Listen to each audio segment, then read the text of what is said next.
तो अब उसके बाद हम लोग अगले कदम पर बढ़ते हैं। बड़ा इंटरेस्टिंग है कि प्रेसिडेंट कैसे, देखिए ये भी सवाल प्लेन स्पेस दोनों का है, प्रेसिडेंट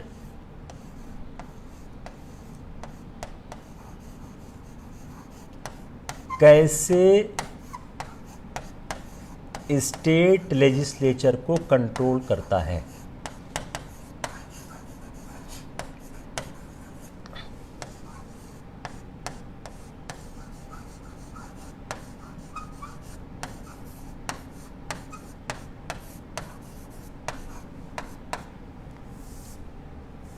प्रेसिडेंट कैसे स्टेट लेजिस्लेचर को कंट्रोल करता है। Let me explain this aspect to you. बड़ा इंटरेस्टिंग आस्पेक्ट है कि कैसे स्टेट लेजिस्लेचर को कंट्रोल करता है। जो हमने एक वीटो पावर देखी, यह वीटो पावर हमने कहां पढ़ी थी? For union. आराम से चलते हैं, समझ आएगा लोग। अब हम देखते हैं स्टेट को कैसे वीटो करता है।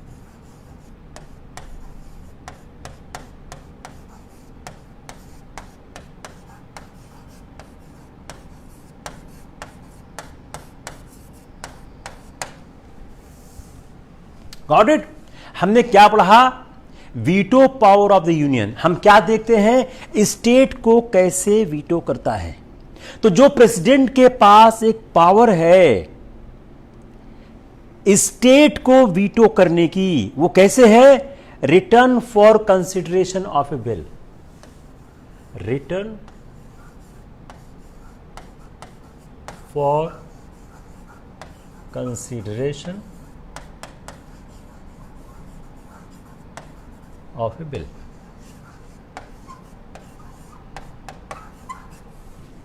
तो जो स्टेट के ऊपर प्रेसिडेंट अपना कंट्रोल करता है, उस कंट्रोल का रास्ता क्या है? उस कंट्रोल का रास्ता है कि वह बिल को स्टेट के पास वापस भेज देता है for reconsideration, to reconsider the bill.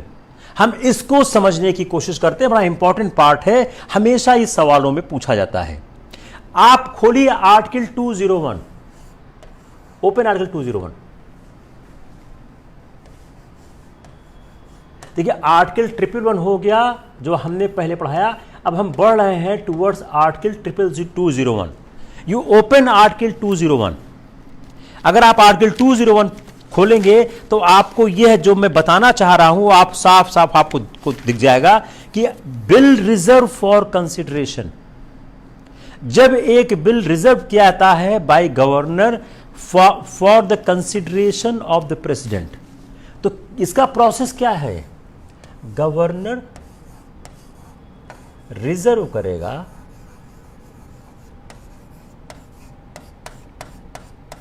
For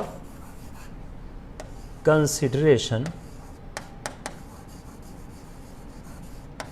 of president. राज्यपाल बिल को सुरक्षित रखेगा। राज्यपाल जो बिल आएगा, कोई बिल जो राज्यपाल के पास हस्ताक्षर के लिए स्टेट लेजिस्लेचर ने प्रस्तुत किया, उस बिल को राज्यपाल सुरक्षित कर देगा प्रेसिडेंट के संरक्षण के लिए। तो जब कोई विधेयक राज्यपाल के पास प्रस्तुत किया जाता है तो राज्यपाल उस विधेयक को राष्ट्रपति के विचार के लिए सुरक्षित या आरक्षित लगता है और तब राष्ट्रपति घोषित करेगा कि वह विधेयक पर अनुमति देता है या अनुमति रोक लेता है। अनुमति देता है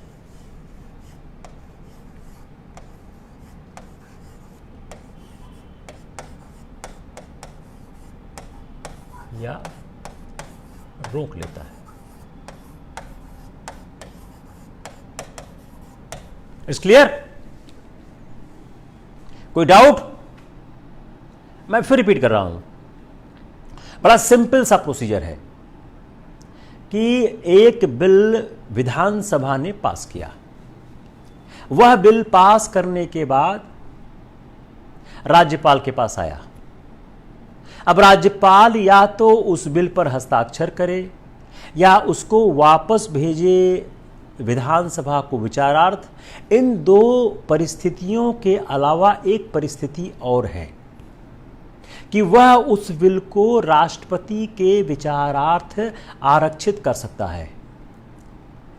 He can keep the bill with himself for the consideration of the president। हम इस पर समझने की कोशिश करते हैं कि बड़ा इंटरेस्टिंग पार्ट है ये करता है। तो जब reservation of state bill for the ascent of the president, तो क्या है, यह डिस्क्रिशनरी पावर है गवर्नर ऑफ स्टेट की। बड़ा इंपॉर्टेंट पार्ट है, discretionary power of governor.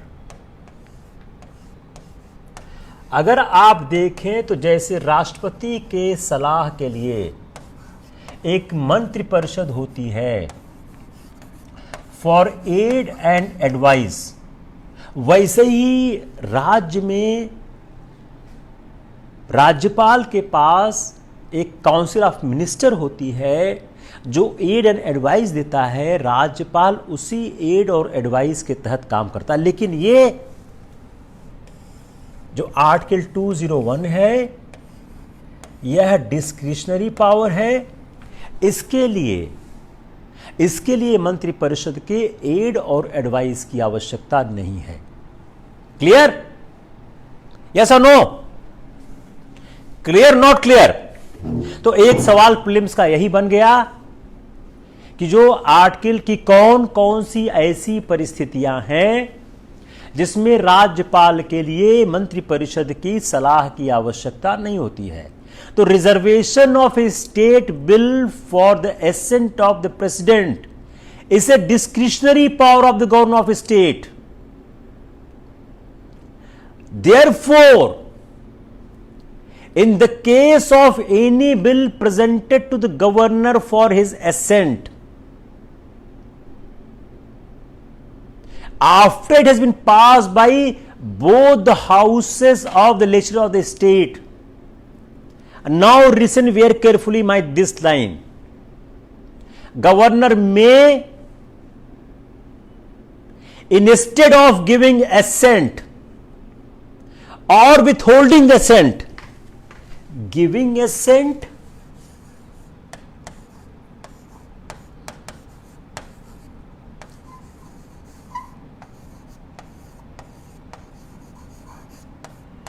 or withholding assent,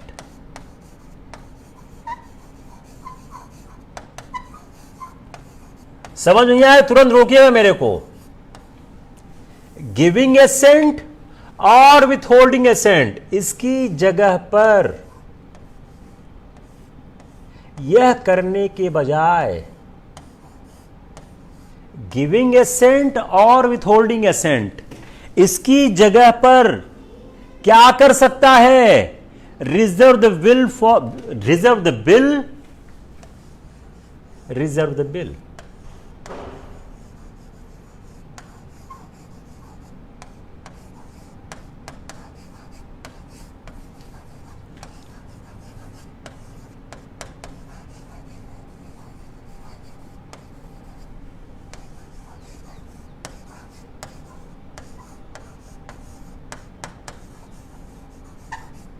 clear हो गया?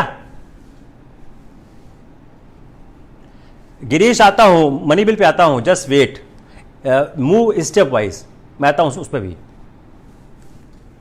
तो जब कोई बिल प्रस्तुत किया जाता है गवर्नर के पास विधानसभा एवं विधान परिषद से पास करने के बाद, तो राज्यपाल बिल को एसेंट करने या विथहोल्ड करने के बजाय उस बिल को रिजर्व कर सकता है for the consideration of the president. Clear हुआ? यह गवर्नर का डिस्क्रिशन है। व्हेन रिजर्वेशन इज कंपल्सरी,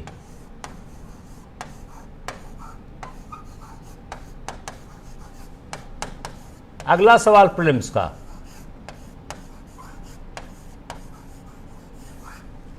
यह रिजर्वेशन कंपल्सरी क्यों है, कब है? एक ऐसा केस है, in one case reservation is compulsory, meaning thereby कि उन मामलों में गवर्नर के पास कोई डिस्क्रिशन नहीं है, राष्ट्रपति की के विचारार्थ सुरक्षित रखना होगा। कब? जब हाई कोर्ट की पावर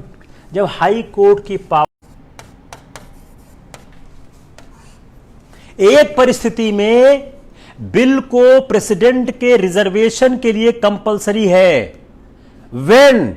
जब हाई कोर्ट की पावर को डेरोगेट या कम किया जा रहा है। आप पढ़िए सब सेक्शन 200 का second proviso. Read the second proviso of sub section 2। उसमें लास्ट लाइन है, derogate from the power of high court as to endanger the position which that court is by this constitution designed to fill। यह बड़ी important power है। मिल गया? Clear हुआ नहीं हुआ? Clear? किसको क्लियर नहीं हुआ? किसको क्लियर नहीं हुआ बताइए। मैं फिर से रिपीट कर देता हूं। एक जो बिल है वह राष्ट्रपति व राज्यपाल के पास आता है। राज्यपाल के पास दो संभावनाएं हैं, एसेंट दे या विथहोल्ड करे। उसकी जगह पे वो रिजर्व कर सकता है bill for the consideration of the president. तो आप देखिए 3 लिंब आ गए। एक ऐसी परिस्थिति है जब रिजर्वेशन कंपलसरी है, जब हाई कोर्ट की शक्तियों को कम किया जा रहा हो। फाइन और नॉट फाइन? अब हम देखते हैं मनी बिल। मनी बिल के मुद्दे पर क्या होगा?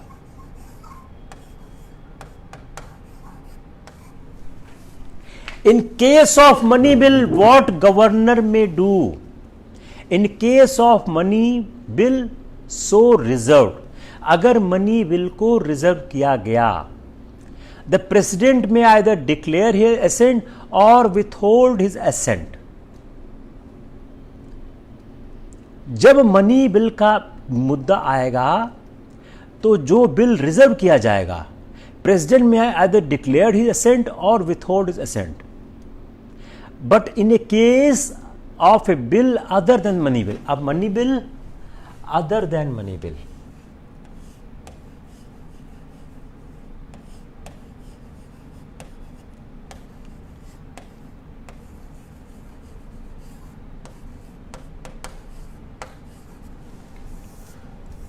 Money bill and other than money bill.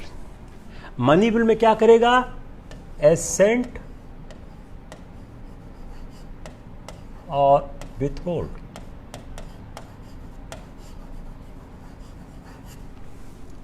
Clear? लेकिन जो case in the case of bill other than money bill, वह instead of declaring his assent or refusing it, direct the governor to return the bill to the legislature for reconsideration, may send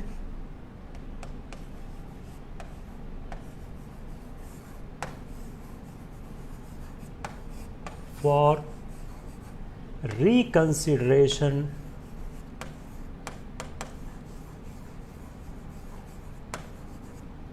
to the legislature। ध्यान से सुनिएगा, ये सवाल गलत हो जाता है जनरली। मैं फिर से रिपोर्ट कर रहा हूं। जो मनी बिल का मुद्दा है उसमें या तो एसेंट करेगा या एसेंट को विथहोल्ड करेगा। लेकिन जो bill other than money bill है, president instead of declaring in assent or refusing it, या तो एसेंट करेगा, रिफ्यूज, उसकी जगह क्या बोल सकता है? वह गवर्नर को वापस भेज सकता है, यह कहते हुए कि लेजिस्लेचर इसको रिकंसीडर करे। जो अदर देन मनी बिल का केस है, the legislator must consider the bill with in 6 month. इसमें क्या होगा? भेजा तो लेजिस्लेचर जो है, लेजिस्लेचर 6 मंथ में कंसीडर करे।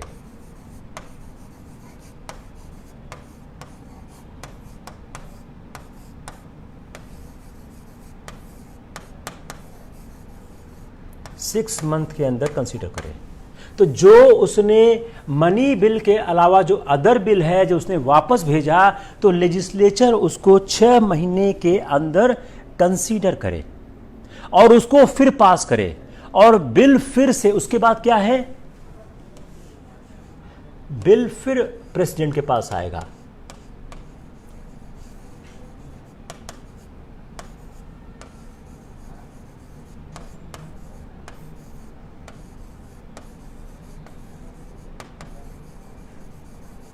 Bill again come to the president for consideration, और फिर इसको प्रेजेंट किया जाएगा। बट लेकिन यह प्रेसिडेंट पर कोई ऑब्लिगेशन नहीं है कि वह उसको स्वीकार करे, लेकिन नो ऑब्लिगेशन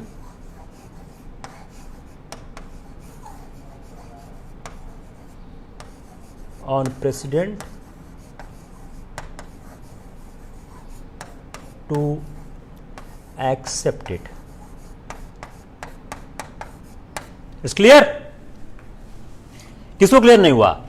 तो अगर हम इसको हम थोड़ा सा और आसान करने की कोशिश करें तो हम कह सकते हैं कि यह स्पष्ट हो रहा है इस व्याख्या से कि जो बिल रिजर्व किया जा रहा है प्रेसिडेंट के कंसीडरेशन के लिए, वह तब तक कोई लीगल इफेक्ट नहीं रखेगा जब तक प्रेसिडेंट अपना एसेंट नहीं देता है।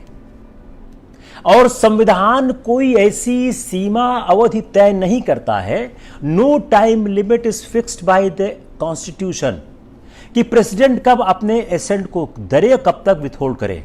तो इसका रिजल्ट क्या हो गया? यह प्रेसिडेंट के लिए ओपन हो गया कि वह जब तक चाहे अपने पास पेंडिंग रखे। वह इनडिफिनिट पीरियड में पेंडिंग रख सकता है विदाउट एक्सप्रेसिंग हिज माइंड। उस पर कोई कार्रवाई नहीं हो सकती है। क्लियर हुआ नहीं हुआ? किसको क्लियर नहीं हुआ?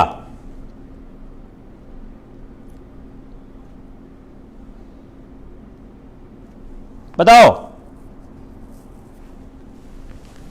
यही कंफ्यूजन? आप इसको फिर से, आप चार्ट को फिर से देखो। You read the chart again, then tell me. यहां से प्रीलिम्स का सवाल बनेगा, गलत हो जाएगा। From this point the question of prelims will be made, और रॉन्ग हो जाएगा। Therefore you see very carefully of this chart. आप इस चार्ट को अपनी कॉपी बना लो, आप इस चार्ट को अपनी कॉपी बना लो। Make this chart in your copy. Clear हो गया?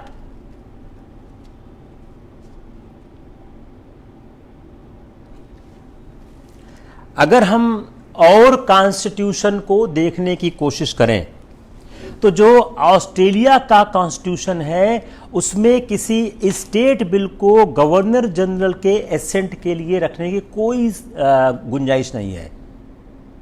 लेकिन इंडिया ने एक जो फेडरेशन लिया है वह कनाडियन सिस्टम को लिया है। जो कनाडियन सिस्टम कॉन्स्टिट्यूशन है उसमें गवर्नर जनरल के पास पावर है not only of refusing his assent to the provincial legislation which has been reserved by the governor for the signification of the government assent, but also directly disallowances the provincial act.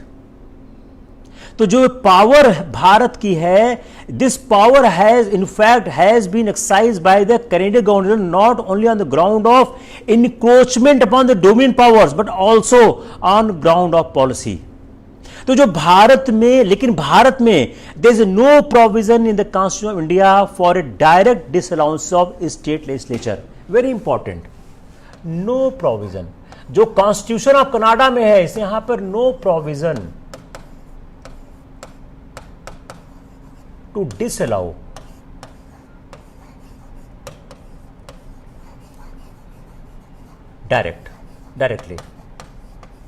Directly disallow करने का कोई provision Indian constitution नहीं है। जो provision है वह राज्यपाल के द्वारा जब रिजर्व किया जाता है और राष्ट्रपति के विचारार्थ सम्मुख प्रस्तुत किया जाता है उसी समय इस पावर का जन्म होता है, तभी यह पावर एक्सरसाइज कर सकता है। तो बड़ा इंटरेस्टिंग है कि कोई डायरेक्ट डिसअलाउंसेस नहीं होता है। दूसरी बात, क्या प्रेसिडेंट गवर्नर को डायरेक्ट कर सकता है? दूसरा देखिए situation, imagine a different situation. The president क्या डायरेक्ट कर सकता है गवर्नर को to return the bill to the state legislature for the reconsideration? If the legislature again passes the bill by an ordinary majority, the bill shall be presented again to the president for reconsideration. Answer क्या होगा? The president may also direct the governor to return bill to the state legislature for reconsideration. अगर कोई legislature, देखिए अब ये आपने एक बार, just listen carefully, आपने एक बार बिल को पास किया, बिल गया गवर्नर के पास, गवर्नर ने क्या किया? राष्ट्रपति के विचारार्थ प्रस्तुत किया, राष्ट्रपति ने उसको वापस भेजा कि आप इसको फिर से रिवाइज करो, रेक्टिफाई करो, मॉडिफाई करो, जो कुछ भी निर्देश दिया हो। क्या उस निर्देश के बाद स्टेट लेजिस्लेचर ने फिर भेजा और राज्यपाल से फिर राष्ट्रपति के पास गया, क्या राष्ट्रपति दोबारा फिर भेज सकता है? Answer yes. राष्ट्रपति में again refer back to the state legislature. It's clear? There is no boundation on the rashtrapati और the president not to direct to the state legislature to revisit on the past legislature again. दोबारा अगर राज्य की विधानसभा या विधान परिषद, राज्य की विधानसभा ने फिर से पास करके भेज दिया है, तो राष्ट्रपति के पास पूरी शक्ति है दोबारा पुनः भेजने की। Again very interesting part for your pre exam. मेरे ख्याल क्लियर हो गया होगा। अगर राष्ट्रपति अपने एसेंट को रिफ्यूज कर देता है तो क्या हो गया? बिल फेल हो जाएगा।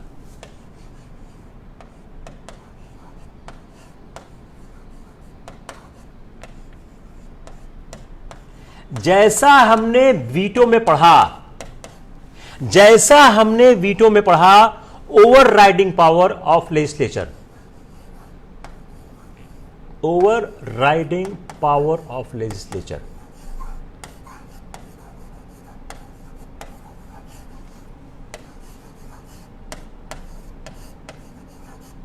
ये हमने क्या पढ़ा था कि अगर जो एक फ्रेंच वीटो है और अमेरिकन वीटो है, दोनों में फर्क क्या है? इसमें है सिंपल मेजॉरिटी,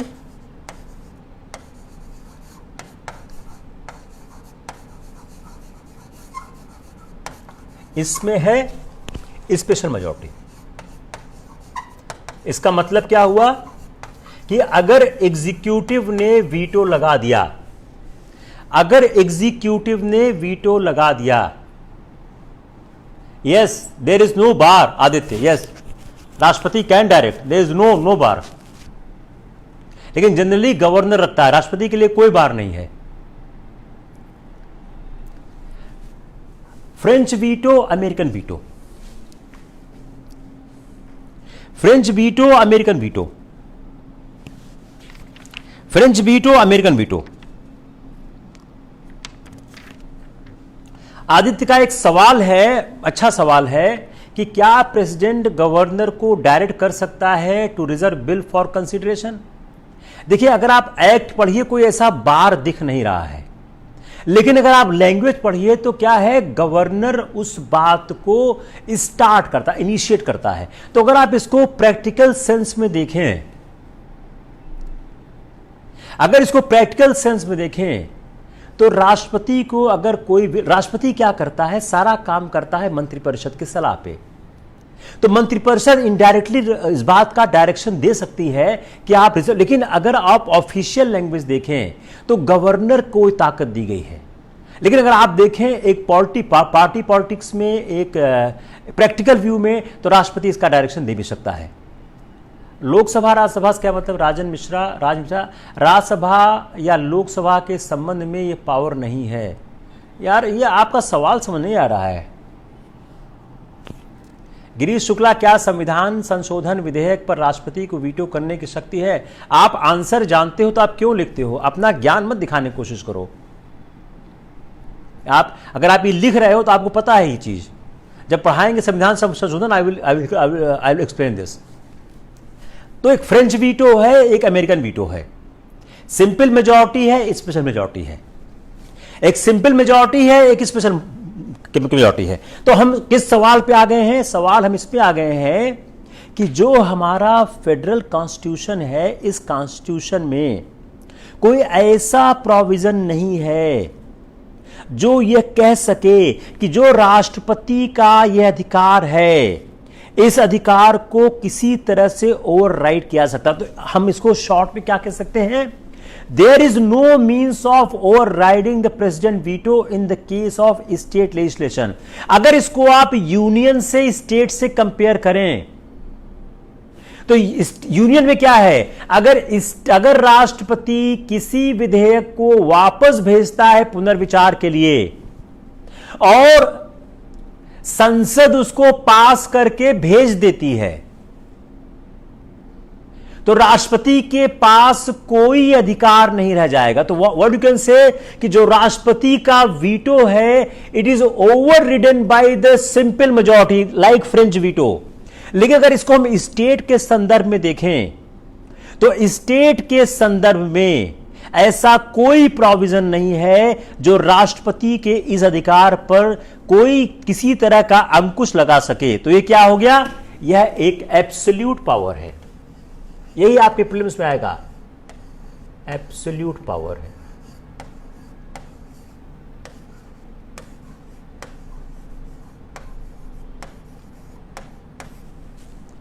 गॉट इट?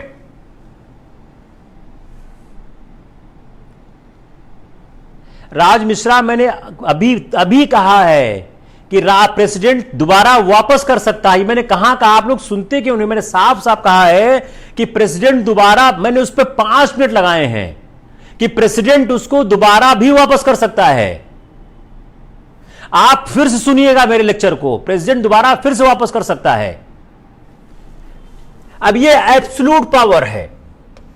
कई बार लगता है मैं कैसे कोशिश करूं समझाने की, कई लोग इतने ज्यादा स्लो हो आप लोग कि कितना भी बेसिक क्या है कि मेरी क्लास थोड़ा सा एडवांस लोगों के लिए है, बहुत बिगिनर्स के लिए नहीं होती है।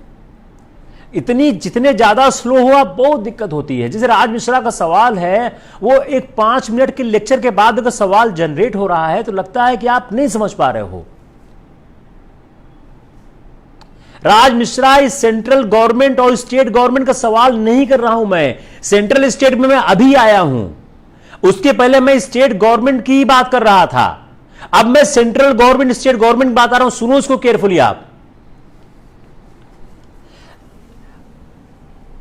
मैं फिर से रिपीट कर रहा हूं, कई बार लगता है I am failed as a teacher अगर मैं नहीं समझा पा रहा हूं। देखिए सिंपल सी बात है,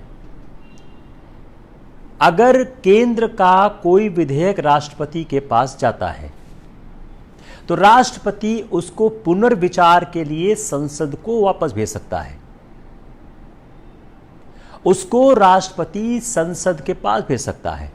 अगर संसद ने उसको सामान्य बहुमत से पास कर दिया तो राष्ट्रपति के पास कोई चारा नहीं है एक्सेप्ट टू एक्सेप्ट इट। अब आते हैं इसको हम राज्य के संदर्भ में। जो राज्य के संदर्भ में यह प्रेसिडेंट का पावर है, यह एब्सोल्यूट है।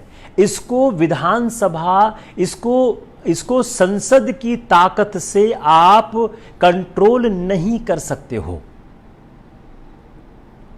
क्लियर हुआ नहीं क्लियर हुआ? क्लियर हुआ कि नहीं क्लियर हुआ?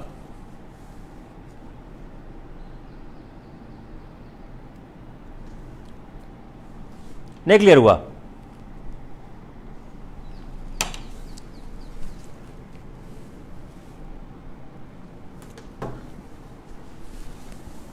किसको क्लियर नहीं हुआ?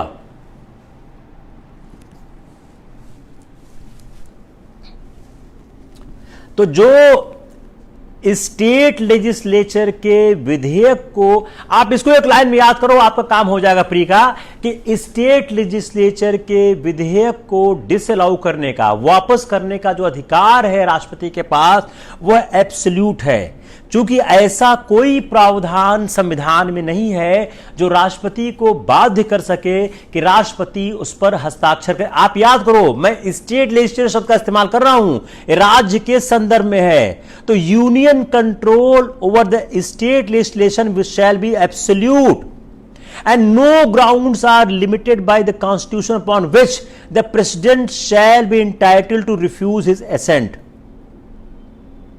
तो कोई भी संविधान का प्रावधान नहीं है जो राष्ट्रपति को किसी तरह से बाध्य कर सके। जैसा जो रिजर्वेशन बाय गवर्नर है, यह हम लोग याद रखना चाहिए कि गवर्नर राष्ट्रपति का नॉमिनी होता है। तो so the power of direct disallowances will be virtually available to the president through the governor. जो आदित्य का सवाल है उसी का आंसर कर रहा हूं कि जो गवर्नर है वह राष्ट्रपति का नॉमिनी होता है, इसलिए जो डिसअलाउंस का पावर है वह अवेलेबल किसको है? वह राष्ट्रपति को है। Now come to the ordinance making power.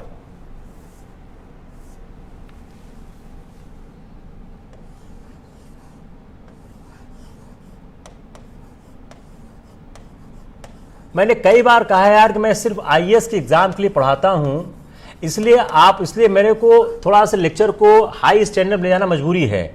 जो लोग नए लोग ज्वाइन कर रहे हैं या जिनकी अंडरस्टैंडिंग स्लो है, वो लक्ष्मीकांत की किताब को पढ़ के आने की कोशिश करें।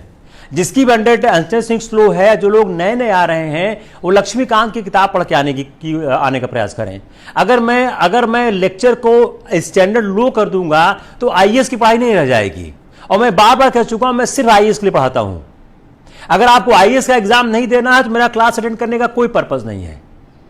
सिर्फ वही लोग क्लास अटेंड करें जो आईएएस का एग्जाम देते हैं। जो आईएएस नहीं देना है बिल्कुल अटेंड मत करिए आप। अगर आपको कहते हैं टीजीटी का देना है, आपको लोअर सबऑर्डिनेट देना है, कोई छोटा मोटा एग्जाम देना, तो कोई पर्पस नहीं है।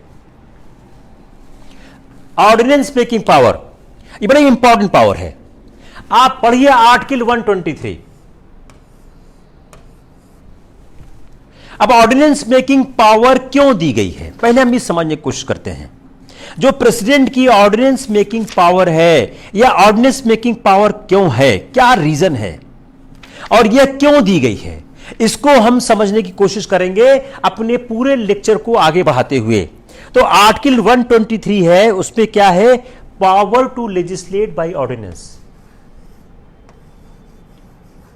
पावर टू लेजिस्लेट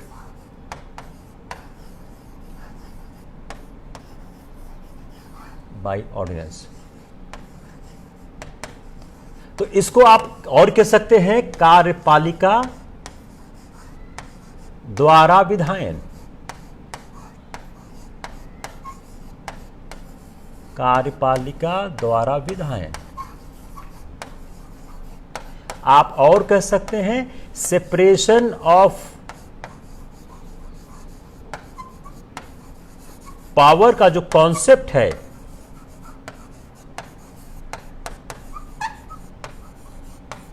टूट रहा है।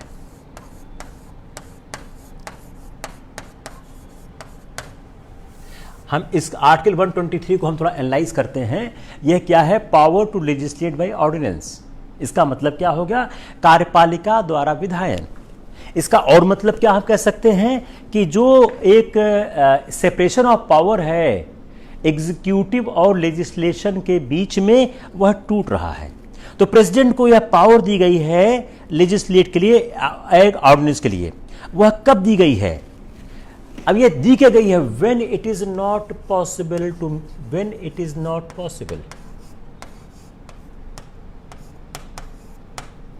when it is not possible by parliament।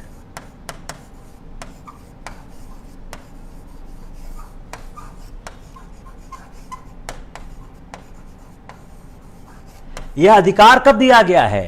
when it is not possible by parliament। जो पार्लियामेंट्री जो प्रक्रिया है उसके द्वारा नहीं पॉसिबल है और इमीडिएट किसी तरह की कार्यवाही की आवश्यकता है।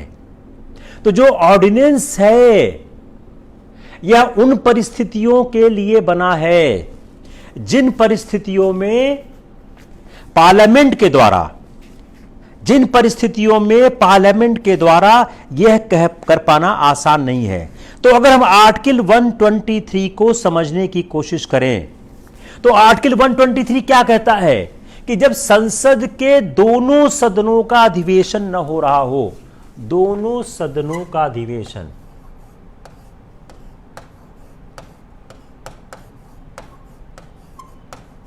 एक सदन नहीं, दोनों सदनों,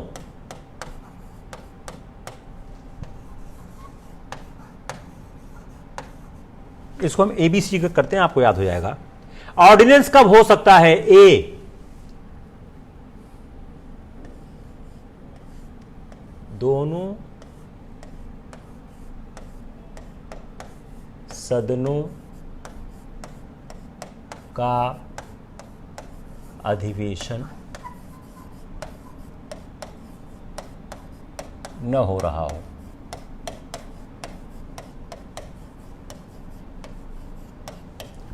When both the parliament is not functioning, ये क्या है? जब दोनों सदनों का अधिवेशन न हो रहा हो। बी, कुछ परिस्थितियां उत्पन्न हो गई हों। अभी इंग्लिश भी कर देंगे, जस्ट वेट, हिंदी वाले बहुत ज़्यादा हैं, उनको बहुत दिक्कत होती है। कुछ परिस्थितियां उत्पन्न हो गई हों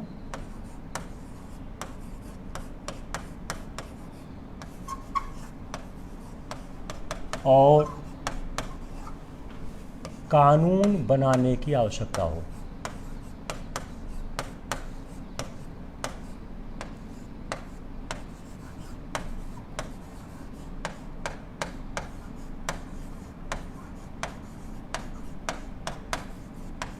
ठीक है, पहला क्या है? दोनों सदनों का अधिवेशन न हो रहा हो, कुछ परिस्थितियां ऐसी उत्पन्न हो गई हैं जिससे कानून बनाने की आवश्यकता हो। सी, अध्यादेश जारी हो सकता है।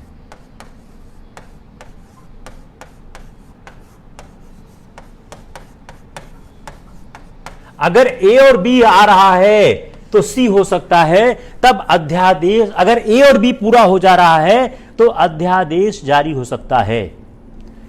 यह अध्यादेश जारी हो सकता है और कानून के समान मान्य होगा।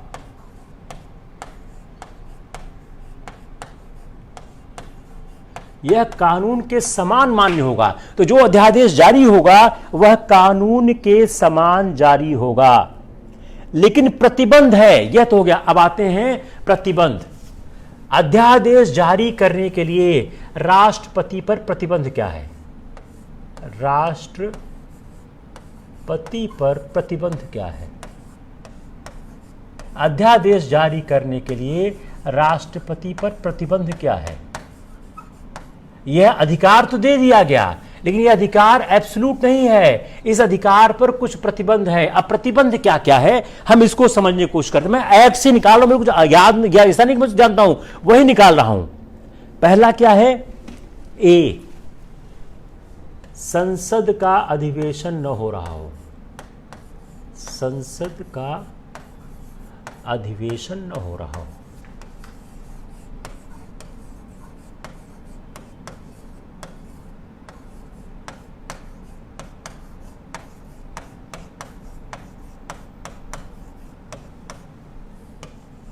पहला प्रतिबंध क्या है?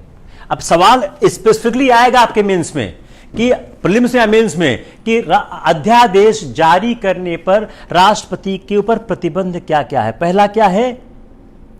उस समय जारी किया जा सकता है जब संसद का अधिवेशन न हो रहा है। इसका मतलब क्या हो गया? यदि संसद के केवल एक सदन का अधिवेशन चल रहा हो तो अध्यादेश जारी किया जा सकता है। फिर ध्यान सुनिए, अध्यादेश कब?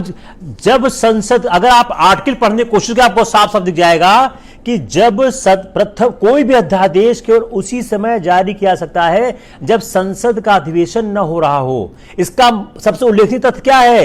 यदि संसद के केवल एक सदन का अधिवेशन चल रहा हो तो अध्यादेश जारी किया जा सकता है। You got this point? यहीं आपका सवाल गलत होगा, यहीं पर आपका आंसर जो है गलत हो जाएगा। मैं फिर से रिपीट कर रहा हूं कि मैं फिर से रिपीट कर रहा हूं सेम चीज को कि at any time except when both houses of parliament are in session the president is satisfied that circumstances exist which render it necessary for him to take immediate action. He may promulgate such ordinances as the circumstances appear to require him. इसको आप interpret फिर से करो, मैं फिर से कर रहा हूं। पहले पॉइंट को, संसद का अधिवेशन न हो रहा हो, इसका मतलब क्या हो गया? यदि संसद के केवल एक सदन का अधिवेशन चल रहा हो तो अध्यादेश जारी किया जा सकता है। अगर आप लैंग्वेज पढ़ें तो लैंग्वेज को आप साफ साफ दिख जाएगा, when both houses of parliament, मिल गया। If at any time except when both house of parliament are in session, अगर दोनों सदन का अधिवेशन चल रहा है, आप फिर से पढ़िए लैंग्वेज, अगर दोनों सदन का अधिवेशन चल रहा है तब अध्यादेश जारी नहीं हो सकता है। अगर एक सदन का अधिवेशन चल रहा है तो अध्यादेश जारी हो सकता है। You got it? यह सवाल प्रीलिम्स में आ चुका है कुछ साल पहले और मेजॉरिटी लॉट ने गलत कर दिया था, because they were unable to appreciate the wording when both session. If you read the opening line of article 123 we'll get the clear cut when both session. What is the 123 opening line? If at any time except when both houses of parliament are in session. What does it mean? If one houses of parliament in session, then also the ordinance can be issued. It's clear or not clear? ये सवाल prelim में गलत नहीं होना चाहिए। That's why I'm repeating again, because when this question came, majority has gone wrong. तो संसद का अधिवेशन न हो रहा हो, अगर एक सदन का अधिवेशन है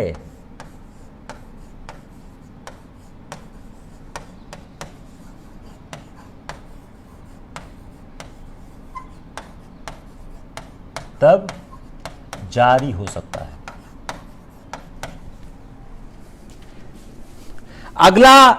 अगला इस पर क्या है? अगला है 6 सप्ताह, जितना संभव हो सदन के समक्ष प्रस्तुत किया जाए। तो उसमें क्या है? अधिवेशन प्रारंभ होने के 6 सप्ताह के बाद, जितना जल्दी हो अधिवेशन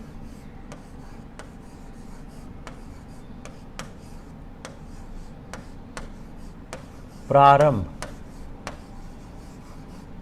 होने के 6 सप्ताह बाद निष्प्रभावी। थोड़ा सा 2 मिनट टाइम इसमें लगाते हैं हम लोग। तो what is the language of the act?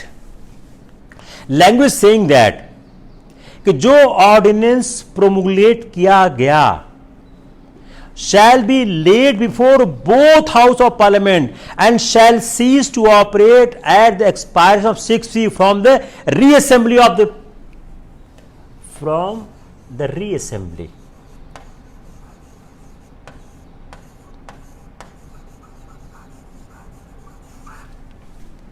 जब रीअसेंबली होगी, पार्लियामेंट के रीअसेंबली के 6 वीक के अंदर, 6 वीक के बाद यह निष्प्रभावी होगा। और if before the expiration of that period resolution approving it are pass by both houses, या और रेजोल्यूशन डिसअप्रूविंग। दोनों समझिए, कोशिश करिएगा।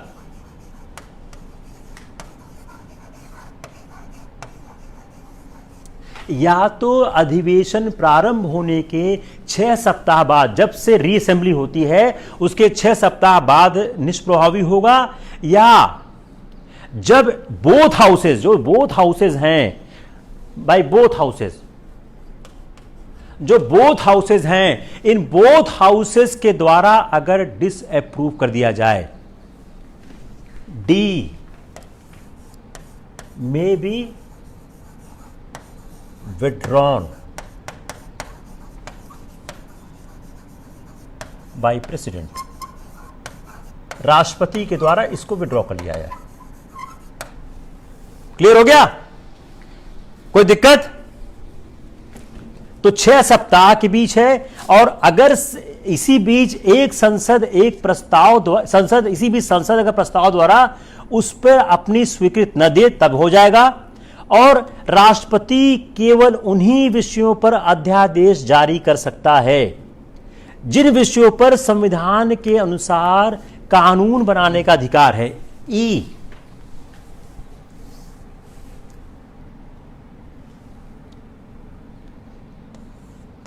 संसद को जिन विषयों पर कानून बनाने का अधिकार है,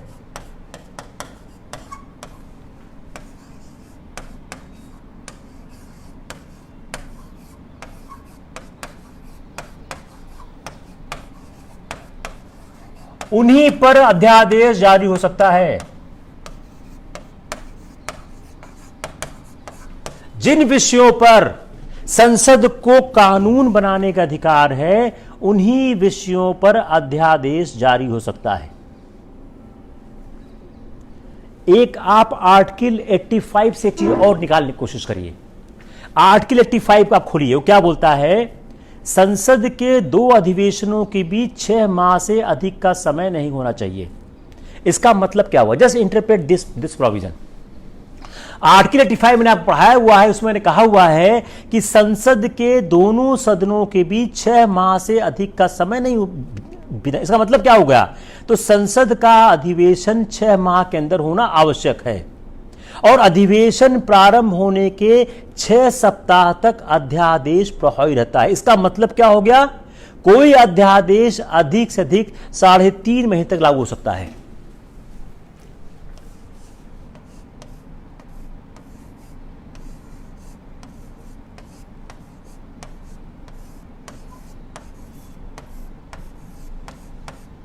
क्लियर हुआ नहीं हुआ?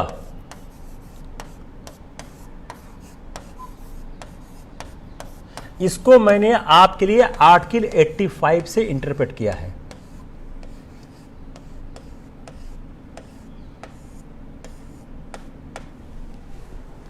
संसद के दोनों सदनों के बीच मैक्सिमम 6 माह का वक्त लग सकता है। कोई अध्यादेश, अगर इसको इंटरप्रेट करें कि संसद के दोनों सदनों के बीच 6 माह से अधिक का अंतराल नहीं हो सकता है, और कोई भी अध्यादेश संसद की असेंबली के बाद 6 सप्ताह तक ही काम कर सकता है। अगर आप इनको देखने की कोशिश करें और फिर देखने की कोशिश करें कि 6 महीने और 6 सप्ताह के बीच का इक्वेशन निकालें, तो कोई अध्यादेश 7.5 माह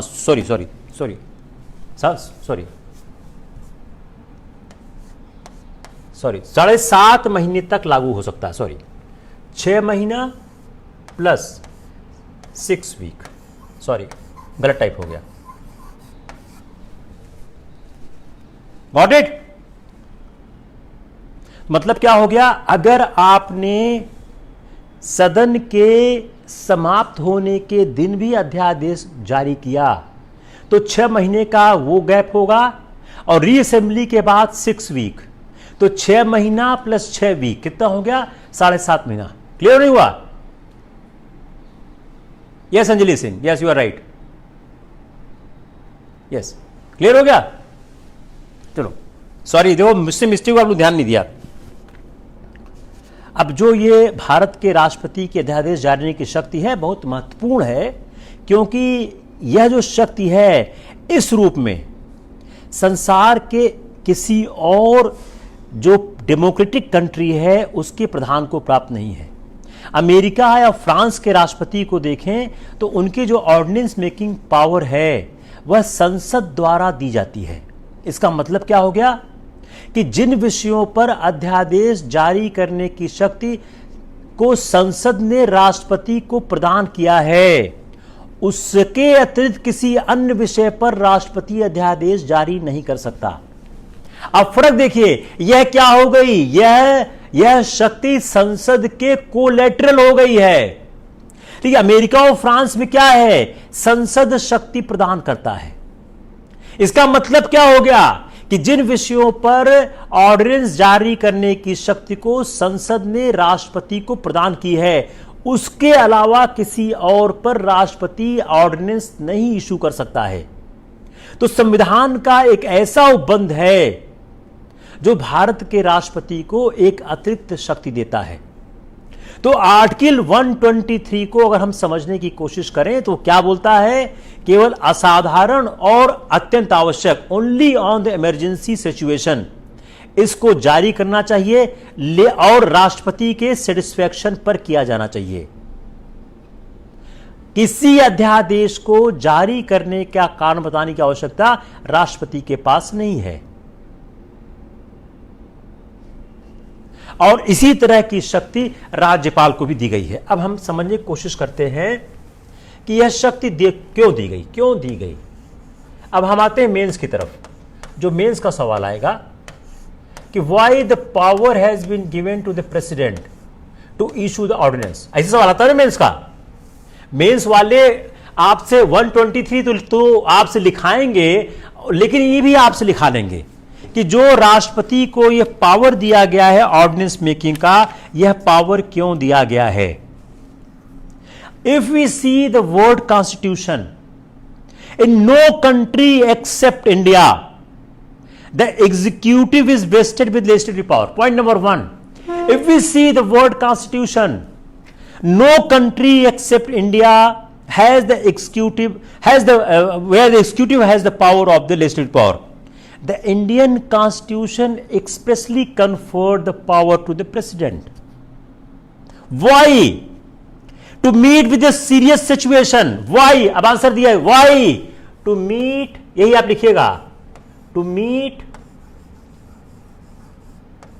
with the serious situation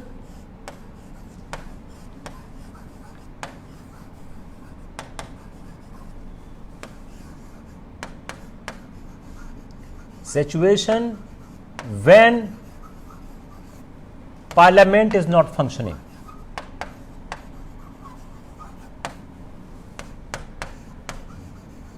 यह सवाल मेंस में आज नहीं तो कल आएगा कि ऑर्डिनेंस मेकिंग पावर राष्ट्रपति को क्यों दी गई है। तो आंसर कहां स्टार्ट होगा कि to meet with the situation, to meet with the extraordinary situations when parliament is not functioning. Got it? or any problem? किसको दिक्कत हो रही है? Point number 2,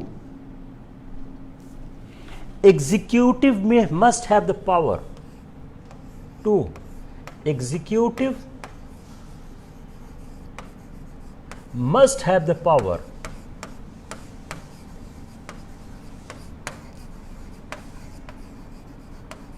to deal with extraordinary situation.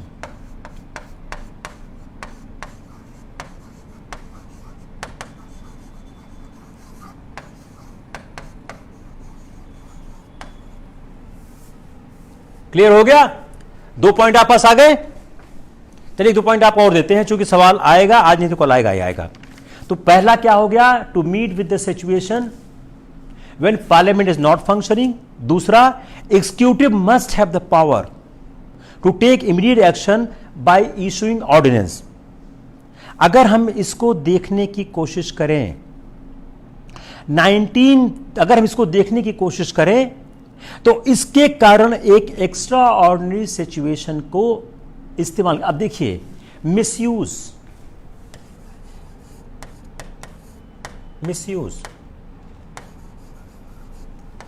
इसको मिसयूज किया गया है। कैसे किया गया मिसयूज? एक बिहार के आदमी ने रिसर्च किया, उसने क्या किया कि 1967 टू 1981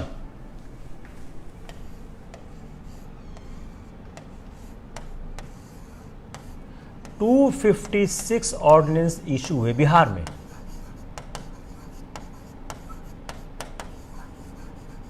(1961 to 1981) 267 ऑर्डिनेंस इशू हुए बिहार में, गवर्नर ने किया, और यह 14 साल तक चलते रहे रीप्रोमulgation करके, कि आपने पहले एक बार इनको किया और आपने इसको फिर रीप्रोमulgate, पहले आपने इसको इशू किया, आपने फिर इशू कर दिया।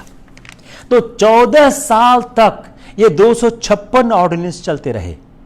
इन 256 ऑर्डिनेंस में से जो 69 आर्टिकल थे, 256 में से 69 कई बार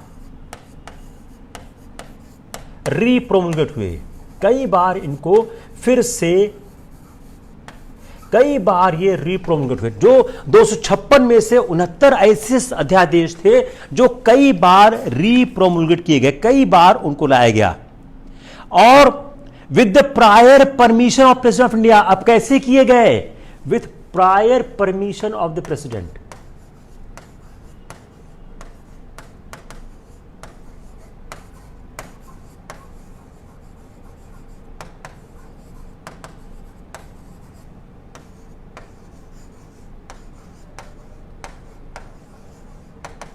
प्रेसिडेंट की प्रायर परमिशन से इनको कई बार अस्तित्व में लाया गया। तो इसका निष्कर्ष क्या हुआ? एग्जीक्यूटिव ने लेजिस्लेचर की पावर को यूजरअप कर लिया, एग्जीक्यूटिव ने लेजिस्लेचर की पावर को अपने अंदर ले लिया। तो यह एक कमजोरी है। मेरे ख्याल से it's enough for the day, it's a long session of the day. I try to explain you as much as possible. In case some shortcomings is available, I will like to handle it. देखिए, मैं पहले भी कह चुका हूँ, मैं फिर इस बात को कहना चाहूँगा कि अगर आप लोगों को समझने में दिक्कत हो रही है, उसका दो रीज़न हो सकता है। एक उसका दो रीज़न हो सकता है। रीज़न नंबर वन कि मैं समझाने में फेल हो जा रहा हूँ। रीजन नंबर 2, आपका बेस कमजोर है। जिसका बेस कमजोर है उसके लिए थोड़ा सा समस्या है, कम से कम मेरे क्लास में। आपको जरूरत है कि आप थोड़ा से बेस स्ट्रांग करके आइए। अगर आप थोड़ा सा बेस स्ट्रांग करके आएंगे तो अपने को पढ़ाने में आसानी होगी, आपको पढ़ने में आसानी होगी। यह मैं समझ सकता हूं कि जो इलाहाबाद के बहुत से बच्चे हैं उनका बेस बड़ा वीक है, यूनिवर्सिटी में पढ़ाई नहीं होती, उन्हें पढ़ा नहीं है, तो उनके लिए मेरी ये सिफारिश है, गुजारिश है, सलाह है कि आप लोग थोड़ा से पढ़ के आइए। अगर लगता है कहीं मैं नहीं समझा पा रहा हूँ तो मैं ज़रूर कोशिश करूँगा अपने आप को इम्प्रूव करने की। आप बताइए कहाँ दिक्कत आ रही है। मैं बार बार रिपीट कर रहा हूँ कि I am mainly concentrating on the IAS exams.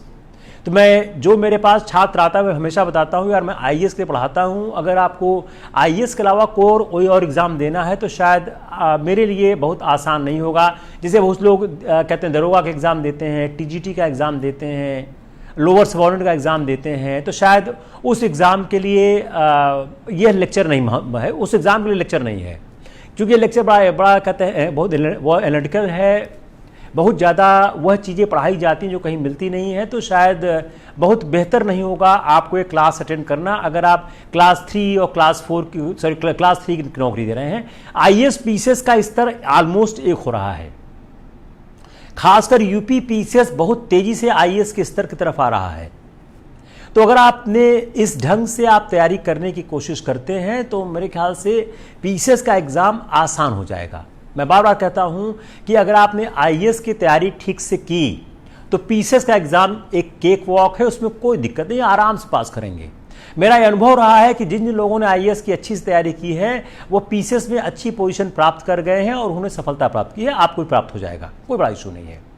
लेकिन जिसको लगता है कि लेक्चर टफ है, लेक्चर कंट्रोल में नहीं आ रहा है, क्या लेक्चर के कॉन्सेप्ट उसके हाथ में नहीं आ रहे हैं, तो उनके लिए मेरी सिफारिश है थोड़ा सा आप पहले से पढ़ के आए। क्या राष्ट्रपति द्वारा राज्य के मामले में अनुमति नहीं देने का कोई राज्य के मामले में अनुमति देने का कोई उदाहरण में नहीं दिख रहा है?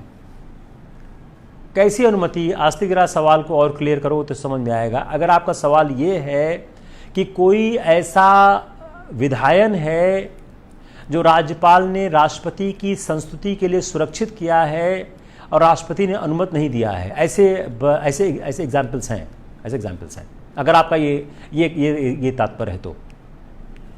दूसरा, अगर आप थोड़ा से मैं अपने छात्रों को सलाह देता हूं कि आप आईएएस का प्रीलिम्स और मेंस दोनों पेपर देखें। अगर आप दोनों पेपर देखते हैं तो आपको एक इंसाइट डेवलप होगी और आपको क्वेश्चन को कंट्रोल करने में सुविधा प्राप्त होगी। Yes Girish Shukla, you are right. Bihar में जो 1967 से 81 तक 256 अध्यादेश जारी किए गए वह राज्यपाल के द्वारा किए गए और कई ऐसे थे जो राष्ट्रपति की सिफारिश पे मैंने लिख दिया था कि राष्ट्रपति का उसमें परमिशन लिया गया। तो जो पावर राष्ट्रपति के पास अध्यादेश की है वही राज्यपाल के पास है, या दिल्ली में मिलते हैं। देखिए क्या है, अगर हम एक चीज और देखने की कोशिश करें तो जो ऑर्डिनेंस मेकिंग पावर है उसका सत्ता दुरुपयोग करती है, इसमें कोई दो राय बात नहीं। इसीलिए मैंने कहा कि इसका मिसयूज किस तरह होता है।